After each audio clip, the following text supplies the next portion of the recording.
These are 5 ways that people manipulate you every single day, and it's also how you can make them stop. First off, they use guilt trips. People will make you do what they want you to do by making you feel bad if you don't, right? You're just a bad person if you don't do what they want you to do. And maybe you've even done this to yourself. Maybe you've told yourself that you're a piece of shit if you don't do the thing that you committed to, if you don't follow through. And this is a really negative source of motivation. It's not healthy, it's very toxic. And if somebody's using this on you, you should really fight and resist and step up and stand up for yourself, because otherwise, if you let them get away with it once or twice, they'll keep doing it. They'll see it as a weak spot.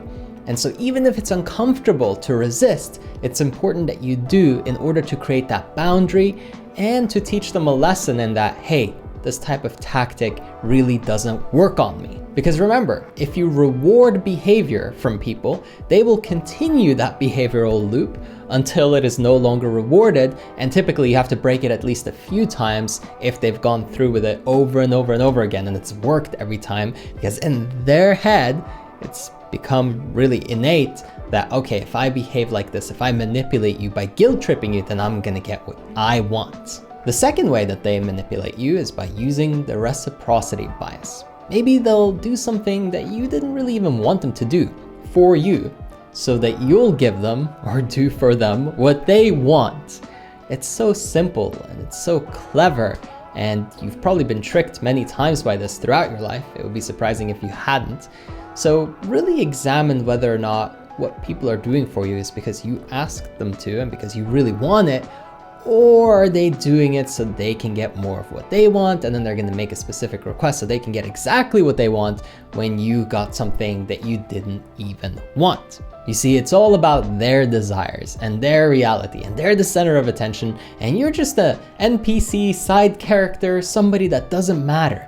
No, that's not okay. You've got to make sure that if people are doing things for you, you tell them whether or not you actually appreciate it, or if you don't like it, again, don't feel guilty for speaking up and saying, no, I don't like that. I don't want that from you. Maybe you have resistance towards confrontation. Most people do. That's okay. You can get over that. You know what you can't get over? Is people doing this over and over and over again to you and you just becoming a victim of it. The third way is by using authority as leverage, or really any form of leverage. People can blackmail you into doing what they want you to do, or they can make themselves seem like they're above you, like you have to prove something.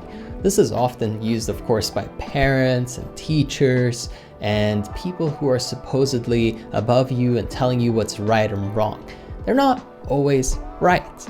Just like the president isn't always right. Just like how the most intelligent human being on the planet isn't always right. It's subjective. It depends on you and your world, your reality, your experience. Everything that people are telling you, you can either accept or decline.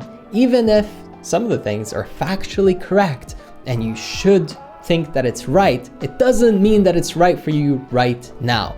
Now, this can also be a way to become completely delusional, so be careful you don't lose touch with reality and enter an echo chamber in your own mind where you are, the God tier creature above everyone and everything. But rather, it's just to make sure that you're not playing on an unequal field where they have a massive advantage and they're using authority to manipulate you and to get what they want. Now look, if you want to improve your social skills, if you want to get better at communication, at your relationships, and overall just improve your life in every area, then I invite you to come and work with me one-on-one. If you want to take advantage of that, just go to erafael.com. The link is in the description, and you can book a one-on-one consultation. We'll talk, see if we're a good fit, and if I can help you, then we can work together. I'll hold you accountable every week, make sure you're actually progressing towards your goals, make sure that your relationships are getting better, that you're getting stronger, and yeah, I'd be really happy to meet you and talk to you. If you want to take advantage, erafael.com. Remember, links in the description. Now, the fourth way that people take advantage of you and manipulate you is actually by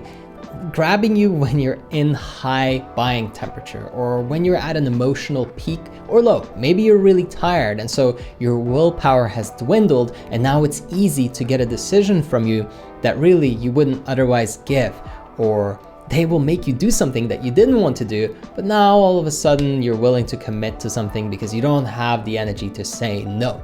Likewise, on the other side of things, if you're hyped up and excited, somebody asks you something, you're more likely to say yes because you have all this energy and you can take on anything in the world, when really maybe you shouldn't be giving up your time and attention. Finally, the fifth way that people manipulate you, and this one's really powerful and it links up with the last one, is by taking you on an emotional roller coaster. So not just grabbing you when you're at an emotional high or an emotional low, but actually taking you there themselves. The audacity, right? So what they'll do is something along the lines of telling you some really sad news, or sharing something with you that will make you feel sort of odd and maybe just horrible, yucky. And then the next step, of course, is to take you on a high, which might be their excitement for the trip that they want you to go on with them, or the person that they want you to meet, or some favor that they want from you. It's smart because they're making you experience something that doesn't feel good, and then they're contrasting it with something that does, right? They're using the law of state transference. They're feeling good emotions, creating it in themselves, and then bringing that to you when they've put you down. And there's two ways to build the tallest skyscraper in town. One is by actually building the tallest skyscraper, but the other one is by tearing everybody else's down. So when they tear down your tower, when they tear down your confidence or the way you feel, then they can take advantage of you. Don't let that happen. As always, I hope that this has been helpful to you and that you enjoyed this one. I'll catch you on the next one.